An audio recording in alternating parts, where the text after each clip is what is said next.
Welcome to my channel, Lecture Notes and Study Tips. Assalamu alaikum. If you are new on my channel, subscribe my channel, like my videos and share my channel to your friends and family members if it is informative for you guys. Thank you so much for watching my videos. Digestion in oral cavity. Digestion in oral cavity पे हमें question आ सकता है, describe digestion in oral cavity and explain solving and peristalsis process. इसमें हम peristalsis और solving process पे discuss करेंगे, तो इस वजह से क्वेश्चन में यहाँ पे लिखा हुआ है explain solving and peristalsis process. Digestion in oral cavity. Oral cavity में डाइजेशन कैसे होती है? डाइजेस्ट मीन्स कि डाइजेस्टिव सिस्टम जो स्टार्ट होता है ओरल कैविटी से, हम डाइजेस्टिव सिस्टम को स्टार्ट से स्टडी कर रहे हैं। The food is taken to the oral cavity through the mouth. Food जो होता है ओरल कैविटी में जाता है माउथ से। ओरल कैविटी के हम एनाटॉमी देखते हैं। एनाटॉमी क्या है? ओरल कैविटी में टंग, टीथ, चीक, पैलेट और सलाइवरी ग्लैंड्स आते हैं, और इसमें पावरफुल मसल्स भी होते हैं जिन्हें हम मस्टर मसल्स या टेम्पररी मसल्स कहते हैं, या दूसरे मसल्स होते हैं जो हेल्प करते हैं फूड की ग्राइंडिंग में और movement of jaws which crushes the food. Jaws की मूवमेंट में हेल्प करते हैं जो कि फूड क्रश करते हैं। अगर हम माउथ की पोजीशनिंग देखें कि माउथ में क्या क्या है, पोजीशनिंग के लिहाज से कहाँ कहाँ है, वो देखते हैं डायग्राम के ज़रिए। यहाँ पे आप देखें, इस डायग्राम में आपको माउथ नज़र आ रहा होगा। यहाँ पे पोजीशनिंग देखें। द माउथ और oral cavity is bounded by muscles और बोन्स। माउथ या ओरल कैविटी जो होती है वो बाउंड होती है मसल्स और बोन्स से। Anteriorly by lips, posteriorly continues with oropharynx. Posteriorly oropharynx आता है और एंटीरियरली लिप्स हैं। लेटरली अगर हम देखें, by the muscles of cheeks. Laterally जो है वो चीक्स के मसल्स आते हैं। और सुपीरियरली अगर हम देखें, by bony hand palate, by bony hard palate sorry, and muscular soft palate. Hard palate और सॉफ्ट पैलेट जो है वो सुपीरियरली जाते हैं। इन्फीरियरली अगर हम देखें, by the tongue and soft tissues of the floor of tongue. Inferiorly जो है वो टंग और सॉफ्ट टिश्यूज प्रेजेंट हैं जो कि टंग के फ्लोर पे प्रेजेंट हैं। यहाँ पे आपको डायग्राम नज़र आ रही होगी। लिप्स, गम्स, हार्ड पैलेट का देखें कहाँ पे है, और यहाँ पे देखें ये टीथ है सारे, इनके बताए हुए कौन से टीथ हैं। Incisor, canine, pre molar, molar और सॉफ्ट पैलेट और पैलेंटाइन टॉन्सिल्स। ये डायग्राम है माउथ की। अब हम आगे देखते हैं function, physiology of oral cavity. Oral cavity के फंक्शन क्या हैं? Physiology of oral cavity, function क्या है ओरल कैविटी के? 4 मेन इंपॉर्टेंट फंक्शन है oral cavity. Selection of food, grinding and mastication, lubrication या हम मॉइस्चराइजेशन भी कह सकते हैं, और डाइजेशन। अब इन सारे फंक्शंस में हम क्या करते हैं? सिलेक्शन ऑफ फूड में क्या होता है? ओरल कैविटी हेल्प करती है selection by the senses of smell, taste and sight. Oral cavity हमें हेल्प करती है फूड की सिलेक्शन में। कैसे? सेंस ऑफ स्मेल के ज़रिए हमें पता चलता है कि फूड कैसा है, टेस्ट के ज़रिए और साइट देखने से। Tongue being sensory and muscular organ play the most important role in selection of food through its taste buds। टंग पे जो टेस्ट बर्ड्स होते हैं वो सेंसरी और मस्कुलर ऑर्गन होते हैं जो कि फूड की सिलेक्शन करते हैं कि फूड का टेस्ट कैसा है। टेस्ट बर्ड्स के जरिए हमें फूड का टेस्ट पता चलता है। ग्राइंडिंग एंड मेस्टिकेशन में क्या होता है? आफ्टर द सिलेक्शन और the food is grinded bye means of molar teeth. Food जो होता है वो ग्राइंड होता है मोलर टीथ के जरिए and with the help of tongue and masseter and temporalis muscles into small pieces. Grinding का प्रोसेस जो होता है, जब फूड की सिलेक्शन होगी, उसका टेस्ट अच्छा है, स्मेल भी अच्छी है, और साइड से हमें पता चला कि फूड की हमने सिलेक्शन कर ली, हमने कौन सा फूड ओरल कैविटी के जरिए स्टमक में जाने की हमने उसे इजाज़त दी। अब प्रोसेस क्या होगा ग्राइंडिंग और मेस्टिकेशन में, जब फूड की सिलेक्शन होगी उसके बाद ग्राइंडिंग का प्रोसेस होगा। उसमें मोलर टीथ जो है वो टंग और मस्टर और टेम्पोरलिस मसल से उस फूड को स्मॉल पीसेस में कन्वर्ट करेंगे। उसके बाद क्या होगा, लुब्रिकेशन का प्रोसेस होगा, मॉइस्चराइजेशन का प्रोसेस होगा। Saliva contain mucus and water which lubricates. अब स्लाइवा क्या होता है, ये वाटरी लिक्विड होता है जो स्लाइवरी ग्लैंड से रिलीज होता है। इस पे एक अलग वीडियो बनेगी बनाऊंगी मैं, जिसमें आप बताऊंगी स्लाइवरी ग्लैंड्स क्या होते हैं और कौन कौन से हार्मोन्स रिलीज होते हैं, ये सारा। लेकिन इतना आपको पता होना चाहिए कि स्लाइवा क्या होता है। वाटरी लिक्विड होता है जो सिक्रीट करता है स्लाइवरी ग्लैंड से। स्लाइवा में म्यूकस होता है और वाटर होता है जो लुब्रिकेट करता है और मॉइस्चराइज करता है हमारे फूड को, ताकि ग्राइंडिंग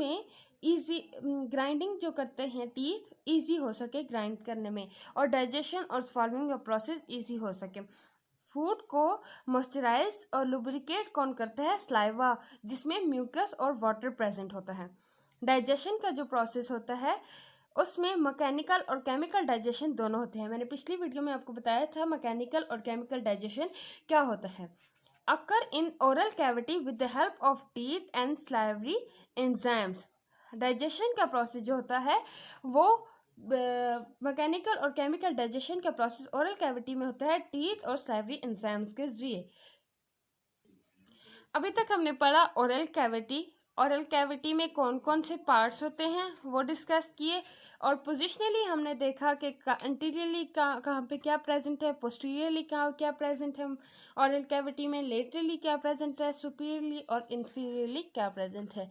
देन हमने फंक्शन डिस्कस किए ओरल कैविटी के। अब देखते हैं swallowing on peristalsis process. Swallowing क्या होता है, डेफिनेशन अगर हम देखें, it is a process in which food is taken through the mouth and oesophagus into stomach. Swallowing का प्रोसेस जो होता है उसमें फूड माउथ से और इसोफेगस से स्टमक की तरफ जाता है। अगर हम सॉल्विंग को थोड़ी डिटेल देखें, the bolus then is pushed to the back of the mouth by the action of tongue and muscles of pharynx, which ensures that the food may not enter the windpipe trachea, may reach the stomach. जो bolus होता है वो पुष्ट होता है mouth की back को, जो टंग का जो एक्शन होता है उससे, और मसल जो होते हैं फेरिंग्स के वो परफॉर्म करते हैं ताकि जो बोलस है वो स्टमक में जा सके। और जो इनका प्रोसेस होता है ताकि जो विंड पाइप ट्रैकिया होता है उसके ऊपर एपिग्लॉटिस होता है ताकि कवर कर सके और फूड जो है वो इंटर हो स्टमक की तरफ जाए और विंड पाइप में ना जाए। अगर हम swallowing के स्टेजेस देखें, the process of swallowing occur in following stages. After mastication is completed, the bolus is form. Mastication का प्रोसेस हुआ, ग्राइंडिंग का प्रोसेस कंप्लीट हुआ, मेस्टिकेशन का प्रोसेस कंप्लीट हुआ, उस मॉइस्चराइजेशन का प्रोसेस कंप्लीट हो गया। उसके बाद क्या होगा, स्वॉल्विंग के प्रोसेस में occur in the following stages. In stages में जो मेस्टिकेशन में कंप्लीट होती है बोलस की कंप्लीशन होती है। उसके बाद ओरल कैविटी में क्या होता है, माउथ जब क्लोज होता है वॉलंटरी मसल जो टंग और चीज के होते हैं वो बोलस को पुश करते हैं बैक की तरफ फेरिंग्स में। फेरेंजियल स्टेज पे muscles of the pharynx push the bolus down into the oesophagus. जो फेरिंग्स के मसल्स होते हैं वो बोलस को पुश करते हैं ईसोफेगस की तरफ। All other routes that the bolus can possibly take are close, like soft palate close the nasal part of pharynx and epiglottis close the opening of trachea so that the bolus go directly into esophagus। ये mechanism है कि कैसे food जो है वो wind pipe के में जाने से बजाय जो डाइजेस्टिव कैनाल है, एलिमेंट्री कैनाल है, उसमें जाती है। फेरेंजियल स्टेज पे जो बोलस होता है वो ईसोफेगस में जाता है और बोलस जो होता है वो सॉफ्ट पैलेट क्लोज कर देता है नेजल पार्ट ऑफ फेरिंग्स को, और एपिग्लॉटिस जो होता है वो ट्रैकिया को क्लोज कर देता है। एपिग्लॉटिस जो होता है वो कवर होता है ट्रैकिया के ऊपर ताकि फूड के जो पार्टिकल्स हैं वो विंड पाइप में इंटर ना हो सकें। So the bolus goes directly into oesophagus. अगर अगर इनडायरेक्टली किसी भी तरीके से हमारा जो फूड पार्टिकल है कोई भी, वो जब जाता है विंड पाइप में चला जाता है, तो स्नीजिंग के प्रोसेस से वो बाहर आ जाता है। और इसोफेजियल स्टेज क्या होती है? The wave of peristalsis push the bolus through the oesophagus to the stomach called oesophageal stage में जो पेरिस्टालसिस की वेव्स होती हैं वो बोलस को पुश करती हैं इसोफेगस से स्टमक की तरफ, और इस स्टेज को हम कहते हैं इसोफेगस की अगर हम थोड़ी एनाटॉमी देखें कि इसोफेगस में क्या होता है, देन हम पेरिस्टालसिस के प्रोसेस को देखेंगे।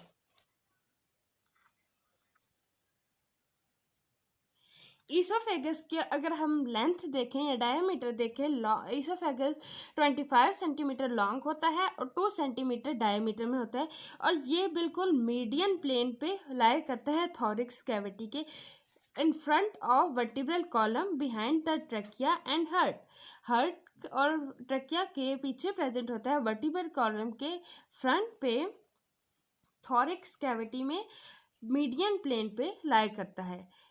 और जब इसोफेगस होता है जहाँ पे फेरिंग्स एंड होता है वहाँ से इसोफेगस स्टार्ट हो जाता है, और डायाफ्राम जो है वो डायाफ्राम से थोड़ा नीचे वो स्टमक पे से ज्वाइन हो जाता है। और जो इसोफेगस है उसके 2 स्फिंक्टर्स हैं, अपर इसोफेगल स्फिंक्टर और लोअर इसोफेगल स्फिंक्टर। अपर इसोफेगल स्फिंक्टर में क्या होता है और लोअर इसोफेगल स्फिंक्टर में क्या होता है? जो अपर इसोफेगल स्फिंक्टर होता है वो ज्वाइन करता है फेरिंग्स को इसोफेगस के साथ, और ये इस अपर इसोफेगस का जो फंक्शन है वो ये है कि ये प्रिवेंट करता है एयर पासिंग को इसोफेगस में इंस्पायरेशन के प्रोसेस से। इसोफेगस में इस अपर इसोफेगल स्फिंक्टर एयर पासिंग को रोकता है इसोफेगस में एंटर होने से इंस्पायरेशन के प्रोसेस में। लोअर इसोफेगल स्फिंक्टर क्या होता है? लोअर इसोफेगल स्फिंक्टर को हम कार्डिक स्फिंक्टर भी कहते हैं। ये जो स्फिंक्टर होता है join the lower part of oesophagus with the stomach. ये जो लोअर पार्ट है इसोफेगस का जो स्टमक के साथ अटैच होता है इसे हम लोअर इसोफेगल स्फिंक्टर कहते हैं। और कार्डिक स्फिंक्टर का फंक्शन क्या होता है? यहाँ पे ये जो स्फिंक्टर प्रेजेंट होता है इसका फंक्शन क्या है? ये reflex of acid gastric acid content to the oesophagus. ये प्रिवेंट करता है किसको? रिफ्लेक्स ऑफ एसिड को gastric content to oesophagus. Acidity और स्टमक को डिक्रीज करता है पेप्सिन। एसिडिटी होती है 1.5 to 2.0, क्योंकि HCl होता है स्टमक में, जिसकी वजह से जो स्टमक होती है उसकी एसिडिटी इंक्रीज हो जाती है, और इस एसिडिटी को डिक्रीज करता है पेप्सिन एंजाइम, और जो रिलीज करता है पेनक्रियाज। HCl जो होता है वो पेनक्रियाज रिलीज करते हैं। ये इस डायग्राम में आपको शो हो रहा होगा कि ये ओरल कैविटी है, और यह हम एलिमेंट्री कैनाल कह सकते हैं। पेरिस्टालसिस क्या होता है? इसोफेगल स्टेज में मैंने वर्ड यूज किया वेव्स ऑफ पेरिस्टालसिस। पेरिस्टालसिस क्या होता है? डेफिनेशन हम देखें, it is a wave like autonomic contraction and relaxation of smooth muscle of digestive tract to push the food in the forward direction. ये wave like autonomic contraction और relaxation का process होता है जो कि डाइजेस्टिव ट्रैक के smooth muscle perform करते हैं। ऑटोनॉमिक खुद बहुत ये प्रोसेस कॉन्ट्रैक्शन और रिलैक्सेशन का प्रोसेस होता है ताकि जो फूड होता है उसे फॉरवर्ड डायरेक्शन में पुश कर सकें।